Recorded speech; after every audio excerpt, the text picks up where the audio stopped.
நோய் இல்லாமல் கோழியை வளர்க்க முடியுமான்னு கேட்டிங்கன்னா கண்டிப்பாக வளர்க்கவே முடியாது. முக்கியமாக கோழிக்கு வந்து கோல்டு அப்படின்றது எல்லா சீசன்லேயுமே கோழிக்கு வரும். நிறைய வெயில் அடித்தா வரும், நிறைய மழை பெஞ்சா வரும், நிறைய லிக்விட் ஃபுட்டு சாப்பிட்டுச்சுன்னா கோல்டு வரும். இப்படி கோல்டு அப்படின்றது கோழியிலேருந்து அதை பிரிக்கவே முடியாது. ஆனால் இந்த கோல்டை நம்ம எப்படி சப்சிடைஸ் பண்ணலாம், எப்படி இதுலேருந்து ரெக்கவர் பண்ணலாம்னு நமக்கு நிறைய ஆப்ஷன்ஸ் இருக்குது. நம்ம கொடுக்குற ஃபுட்டு ஃபஸ்ட்டு இம்யூனிட்டியாக வந்து நம்ம நல்ல கீரை வகைகளை கொடுக்கும்போது ஆட்டோமேட்டிக்காக அது வந்து ஈஸியாக அது ரெக்கவர் ஆகிக்குது ஒன்று.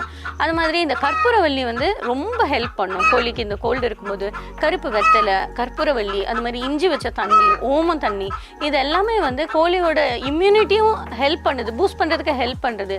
இந்த கோல்டு இந்த மாதிரியான பிரச்சனைகள் வந்து ஒரு 2 to 3 டேஸ்க்குள்ளே நல்லாவே ரெக்கவர் பண்ணி கொடுத்துருது. ஸோ அதனால் நமக்கு அந்த மார்ட்டாலிட்டி வரைக்கும் கருங்கோழி வந்து போகாது கோல்டுனால. அதுக்கப்புறம் பார்த்திங்கன்னா இந்த வெள்ளை கழிச்சல், பச்சை கழிச்சல், ரத்த கழிச்சல், இந்த மாதிரியான அடுத்த லெவல் ஆஃப் டிசீஸ் இருக்குது, அம்மை இருக்குது. ஸோ இதெல்லாம் வராமல் இருக்கணும் அப்படின்னா கண்டிப்பாக வேக்சினேஷன் ஸ்கெடியூலை வந்து கரெக்டாக நம்ம வந்து கைப்பிடிக்கணும். வேக்சினேஷன் போட்டு வளர்க்குறது தான் உண்மையாகவே ரொம்ப ஹெல்ப்ஃபுல்லாக இருக்கும். இப்போ நம்ம வீட்டில் வந்து ஒரு 5 கோழி 10 கோழி வச்சுருக்கோம், நம்ம வேக்சின் இல்லாமல் வளர்க்குறோம் அப்படின்னா நம்ம வளர்த்துடலாம்.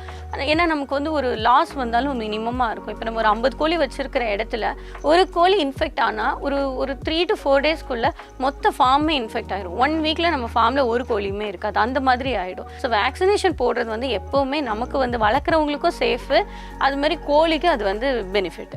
சரி, இப்போ நீங்கள் பார்த்தீங்கன்னா நம்ம ஃபார்ம் இருக்கிறது வந்து ஒரு ப்ராப்பர் ரெசிடென்ஷியல் ஏரியாவில் இருக்குது. இப்போது இந்த கோயம்புத்தூருக்குள்ளே ஒரு சிட்டிக்குள்ளே நம்ம ஒரு ஸ்பேஸில் வந்து நம்ம வளர்த்துறோம் அப்படின்னா உண்மையாகவே சேலஞ்சிங்காக இருக்கான்னு கேட்டிங்கன்னா சேலஞ்சிங்காக தான் இருக்கும்.